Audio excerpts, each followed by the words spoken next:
Hi mga katatay.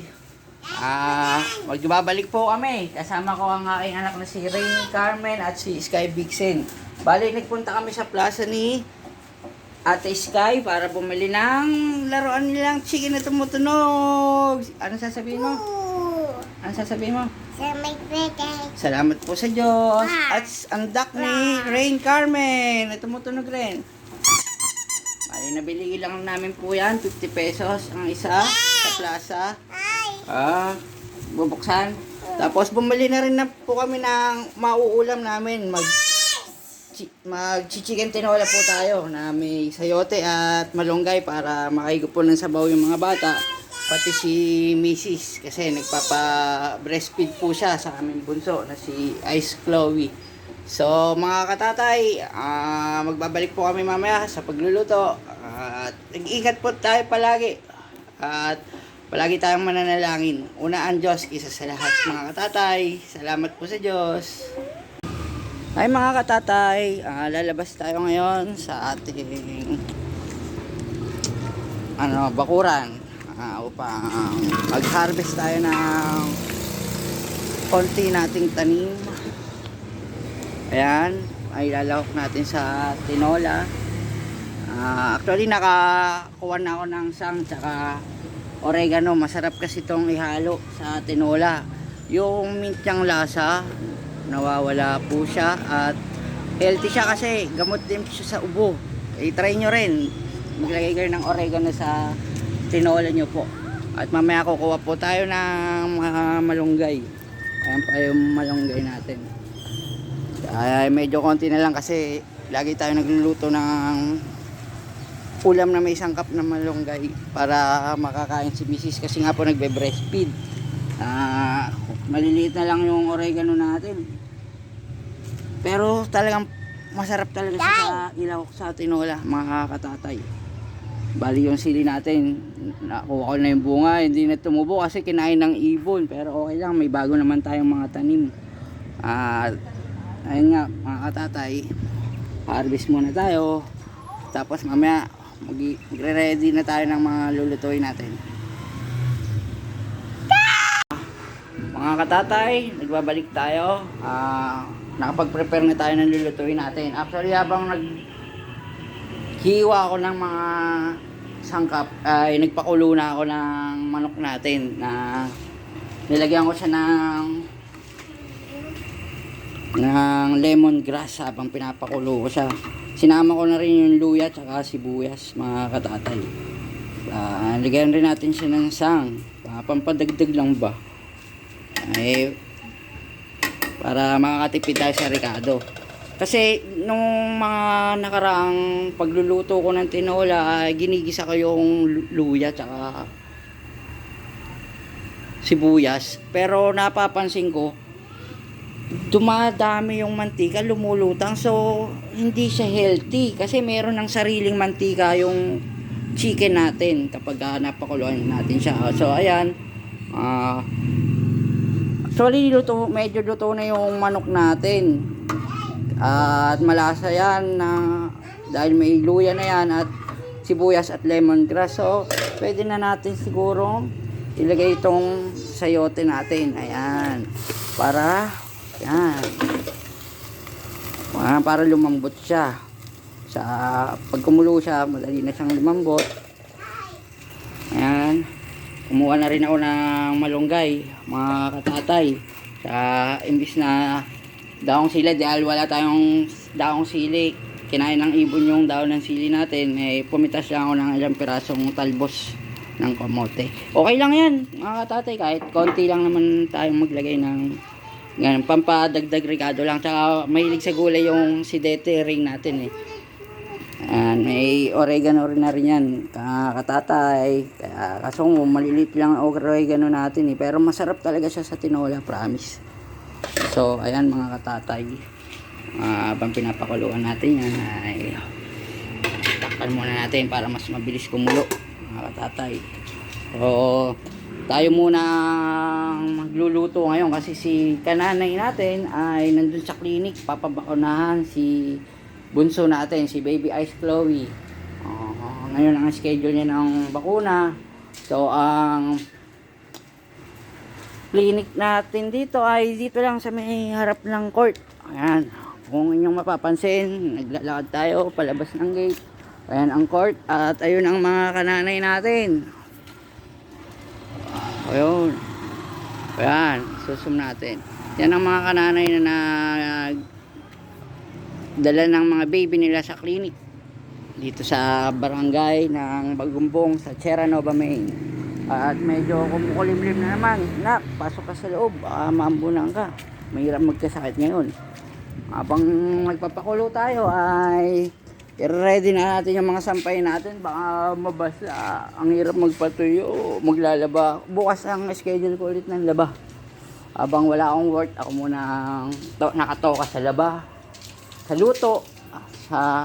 Basta kung anong maitutulong ko kay kananay. Ayan, so babalik tayo dito. Titingnan natin kung medyo malayo pa yan. Ayan. Kailangan ng sabaw ni kananay. Ayan. Kailangan niya ng sabaw. Medyo naparami yata yung tubig natin kasi maliit lang yung kaldero natin, pero okay lang yan. Ayan. Sa mga nagbablog dyan, pakituruan nyo naman ako kasi yung hindi pa ako masyadong marunong sa mga video kaya ganyan, medyo napapahaba yata sa kakahintay katulad ng ganyan, pero madali lang naman kumulo yan. Nakatodo yung super kala natin. Wag lang tayong mauubusan ng gas kasi mahal ang gas ngayon at wala pa tayong tawag sa trabaho. Kaya standby tayo. Yari tayo. Mga anak, hi kayo kay katatay. Mga katatay, ingat po tayo. Huwag mag-aksaya ng tubig. Okay na yan, anak. Hi ka muna sa mga katatay. Hi, katatay. Mga katatay natin dyan. Magpunas ka ng ng mga kamay. Ayan. So, hintayin lang natin siyang kumulo. Takpan muna natin. Babalik po kami. So, ayan mga katatay. Nagbabalik tayo dahil kumukulo na ang ating tinola. At ito na po. So, kumukulo na siya. Pwede na natin ilagay ang ating malunggay. Ayan. Healthy. Alam niyo po itong daon ng malunggay ay napakaraming benefits sa ating katawan, mga katatay, mga gulang, kananay. Yan po. Tapos lagyan natin ng konting pampadagdag lang po ng rekado para kay Rain po. Ayan. Dahil mahilig po siya sa gulay, yung pangalawang anak ko po. Ayan. Ayan. So, lalagyan na lang natin sila ng pampalasa. Alam niyo mga katatay, ang pinaka ingredients dito sa ating kahit anong pagluluto natin ay pinaka mabisa at pinaka masarap na sangkap rito yung pag-ibig. Yun. Ayan. Promise, pag nagluluto kayo, kahit anong gawain nyo, lagyan nyo ng pag-ibig, mga katatay. Yan, so nilagyan po natin ng paminta. Ang nilagay ko, dahil wala tayong available na pamintang buo, yung pamintang pino na lang.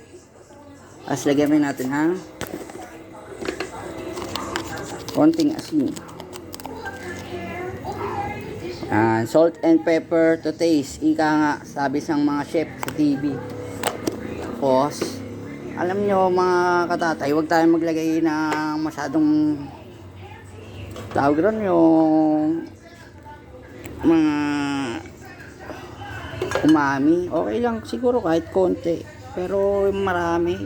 Siguro hindi na. Lahat naman ng sobra, nakakasama. So, lalagyan natin siya ng patis. Mga katatay. Yan. Tapos, meron nga pala akong naka-ready. Kakargaan ko lang ng konting isang perasong cube, chicken cube, kasi yung manok natin. Pinakuluan nga natin, ginamit natin yung sabaw niya, pinagpakuluan para lumasa. Kaso lang ang manok natin ay konti lang, 100 pesos lang kasi mga katatay yung nabili nating manok. Kasi nagpa-budget lang tayo ating panggastos habang wala pa tayong tawag ulit sa trabaho. So loobin,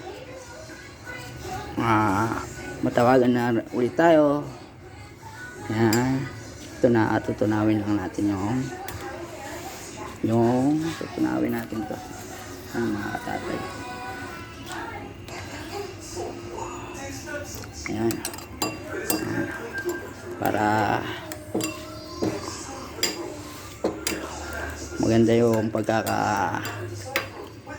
lagay natin yan, yung tunaw na talaga siya lalagay natin pa, kasi baka matutunaw naman yan habang pinapakulo, pero kanya-kanyang style na lang yan.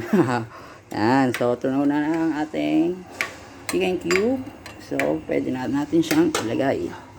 Yan, yan, yan mga katatay. Yan, ayan, yung sayote kanina rin yan, yung pagkakat natin ng second video natin ay naluto na rin yan.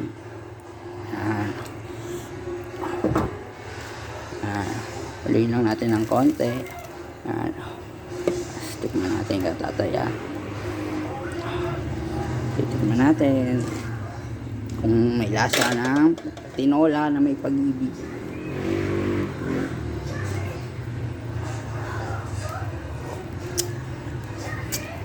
Ayan, may duko lang pa tayo sa patis. Yung patis na botas, ang sarap nitong panimpla, hindi ka na magbibechin.